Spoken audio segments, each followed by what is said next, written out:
Go ahead. This is Matthew chapter 23, verse 1. Then spake Jesus to the multitude and to the disciples, saying, the scribes and the Pharisees sit in Moses' seat. All therefore whatsoever they bid you observe, that observe and do, but do not ye after their works, for they say and do not. All right. So now this is Christ talking here, right? Because it's in red. Concert. And what is he saying? What is he saying to his disciples? Come on. He's saying, look at them. They're telling you to do something, but they're not doing the things that they say. Okay, who's it them? The scribes and the Pharisees. And who are they?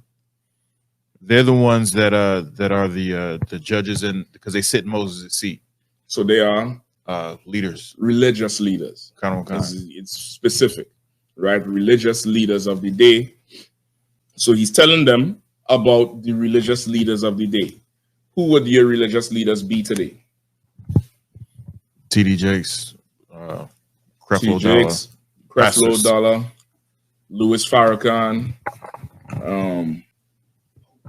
the Pope. I'll take that. The Pope, the Imam, all your religious leaders. Go ahead.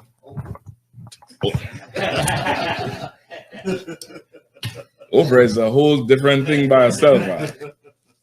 I'm convinced that right now she probably unzip her skin like a coat. It's type of nonsense I be hearing about that broad. But you get, so this is for the religious leaders, all right? Go ahead, give me verse 3. Count verse 3. And therefore, whatsoever they bid you observe, that observe and do, but do not ye after their works. For they say and do not. Right, what is he saying to them? What happened? What is he saying about what is he saying to the disciples about the Pharisees? Go ahead, so you just pass the mic in the front of it. Brother could just pass it to him. Yes, like I said, just as you know, we brought out, they are the religious leaders of the day. Right. They would be quoting things from inside the Bible. Right. Right. And because now they quote things inside of the Bible now, you know, you listen to what they're saying. But now the practice that they will be practicing is not according to what is recorded in the Bible. Or what they're saying. So they're saying one thing, but doing something else. He's warning the disciples. Whatever they bid you to do, you should do that. But don't do what they do. You get the point? Go ahead. Go ahead and read it. The book of Matthew chapter 23 and verse 4.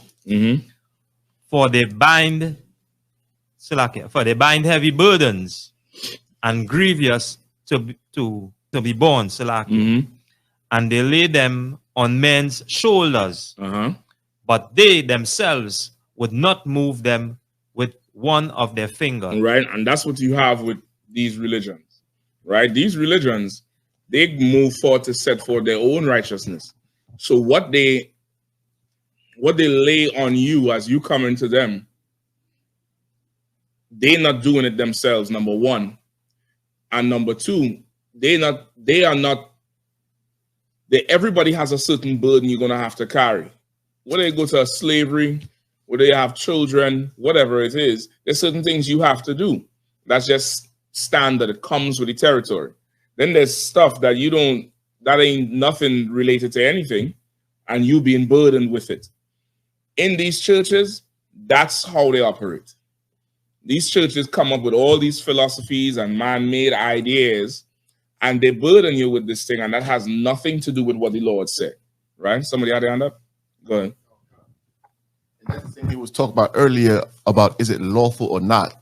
Because what they do is they put things that are not lawful. I remember there was a sister who kept inviting me to some debate with her teacher. Oh yeah, right? Some fake Israelite who was saying that a man cannot have more than one wife, right? And she keeps bothering me, texting me, jump on the line, join the line. Man, let me go, man. Well, I jumped on, and as soon as I got on, sir, as soon as I introduced myself, the brother says, just to be clear, I'm not saying it's unlawful. I'm saying that it's not good for right now. It's on the back pedal.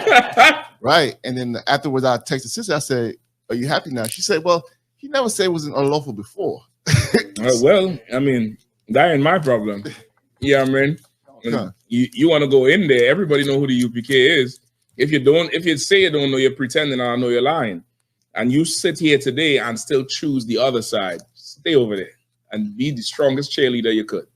And cheer for them and do everything right. So I can use you to teach people how not to be. You get the point? At this point, I ain't have too much sympathy for you for whatever go on in there. Yeah, I mean, go ahead. That's a strong point, sir, because I don't know the sister. She just reached out to me through Messenger and kept reaching out to me. She reached out to you because you the authority are. That's like going and banging on the judge door. She finds Samson and bang on the door. Hey, the Philistines. That's what they usually do. They'll stand with their fake Israelite group as long as they're comfortable. As long as, whatever they're teaching makes them comfortable, they stand there. But the minute they're unhappy about something, they call the UPK. It doesn't matter which school, wherever, they'll always call the UPK. Shapad, just hit this one time here for me and cut it off to water. Right? They'll call the UPK because they know this is the home of the truth. They know what we say is gold, is solid. And that's when they're ready to leave or to use the UPK. They try to weaponize us, thinking that we'll come in there gun ho. And, I guess because we hear it's a fake Israelite group and no. You know what I mean? It's not like that at all. This is the time you have to pick a side. The Lord doesn't draw a line in the sand. You have to pick a side at this point. Right? Keep going. The book of Matthew chapter 23 and verse 5. Mm-hmm. But all their works they do for to be seen of men. Mm-hmm. They make broad their phylacteries, mm-hmm. and enlarging the borders of their garments. Right. Yes. Just think of the Israelite garment. They broaden their phylacteries. The phylactery, that top piece of the garment, they make it wide as could be. Wide as could be.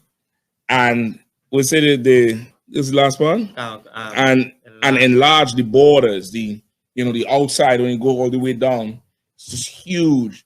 Because just like a Christian, a woman wearing the big 10-gallon hat, the brothers wearing the old ugly Steve Harvey suits with the shoulders all the way out. And the jacket coming down to the damn knees, because they is the most Christian and Holy Ghost and sanctified because of what they wear. They broaden their phylacteries and enlarge their borders, and they want to appear as if they're doing the work of the Lord, but they're not. What's that? Or they're wearing a costume. No, there's people who dress like that, though. You probably need to find a preacher or get a Steve Harvey suit or get any Sunday morning church with them women with the hats on. You need the hats is what you really need. The hats so you can't even see their stuff. I'll give you another one. Somebody posted it a while ago. Is this sodomite who went to church? He have on a suit, but he have a purse and he has the big broad hat. And he talking about the service art. Like he just want all the glory.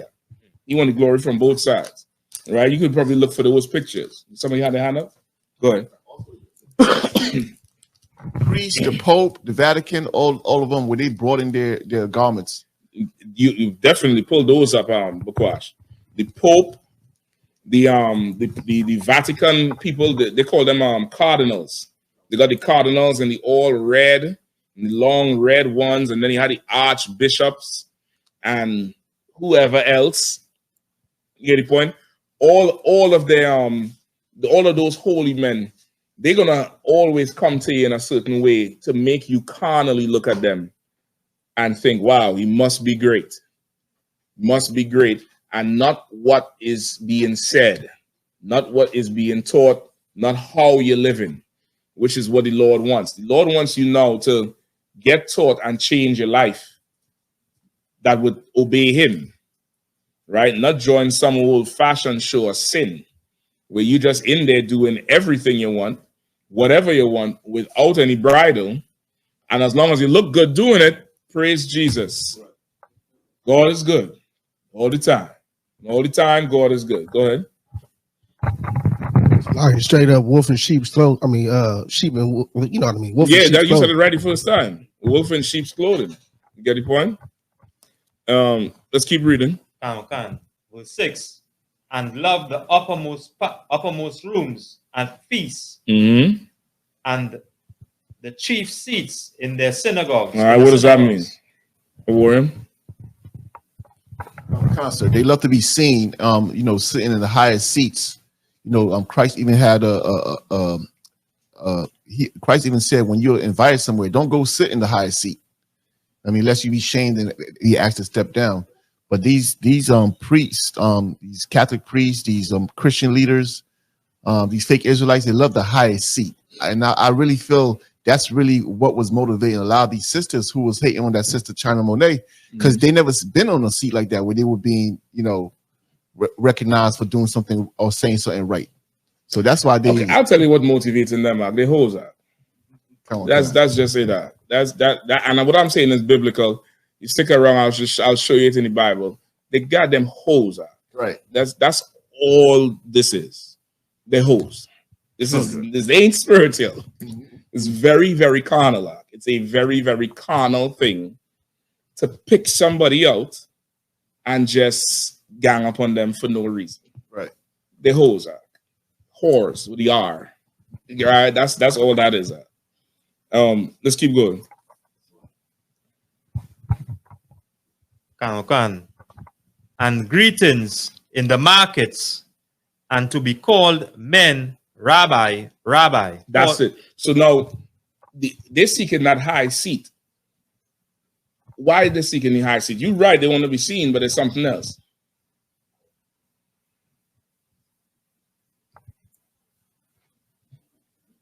It comes with authority. All right, walk me to it. It comes with authority. So now they, I mean, like even in the verse it says for men to be teaching, calling rabbi, rabbi. It comes with honor. It comes with a lot of perks, right? It comes with riches, seeking the wealth, the power, and you know they have access to all the little boys they could get. That they okay, that's for sure, right? But okay, they definitely seeking the power and the wealth, and having in that high seat now they're able to have servants. The spirit behind those religious leaders, they want to be served and they do not want to serve, which is why you can't call your preacher for anything. Right. You can't go to your imam for nothing. You can't go to your archbishop for nothing. They tell everybody the same thing. What do they say? You go to them with a problem. What do they say? Have faith. Pray on it, right? Does that sound strange to anybody? They want to be served. They don't want to serve, so they seek in the highest seat because they carnal. They're carnal in their mind. They'll never understand the spirit of something. They only understand the carnality of something. They have power. They're sitting in a seat of power. They have access to all the riches. So everybody must serve me. You get the point? Not, I want to sit in that seat so I can be up night and day making sure your life is better. They don't want, that's not what they're about. And if that's what the job is mandated to be, they'll never seek that seat. They'll never ever seek that seat. Go ahead, Warrior. Who's that devil who locked the church when they was trying to during the COVID? Yeah, Khan. Osteen, Khan. Joel Osteen. Yeah, when it was time for him to serve, he locked the church. Yeah, he's saying you ain't coming in this house and muddying up my house and leaving it stinking, and you know what I mean. Like they got mega churches that look up the seat capacity of one of them churches, please. Somebody just look it up on their phone or the computer. There's the seat capacity of Joel Osteen mega church or T.D. Jakes. Nah, he can't touch Joel Osteen though. The Joel Osteen down here, his church is like a stadium, brother. That shit ain't no that shit ain't no real building. Go ahead. 16,800. That's Joel Osteen. And that should be packed every Sunday. And they be having multiple services. They be having the early one after lunch, and the one in the evening, brother. And up front, them pews up front, you know, you got to pay to sit there. You got to pay about $1,500 or something to sit up front. You can't. It's not like you come first and you go sit. You got to reserve that like you go into court side of the basketball game. Yeah, you see, T.D. Jakes, he can't. He holding, but he ain't shaking that ass enough. That Joel Osteen, he flipping and he would say flipping and dropping it out. He twerking that thing, brother. he getting it in with that shit. And I mean, Joel Osteen his shit is ridiculous, brother. There's another one. I can't remember his name. He have a really evil looking face, an older man. That's the Grand Poobah right there. That nigga there, he ain't getting him. Sis, what's his name? So like, I mean it like that. I mean it like that, sis. Go ahead. That's probably him. He have a weird looking face, a real evil. That nigga, he look like he go take his mask off and say something evil in the house. That dude, you ain't touching him. I think he's the big kahuna in all of them. Come on. Who are the mic? So the brothers could hear. The number one is Life Church in Oklahoma, 85,000. Who runs that? Craig Grow Show. See, just like drugs are. The biggest one, you don't even know who the hell he is. I ain't never hear about that devil. Is a devil? Kan.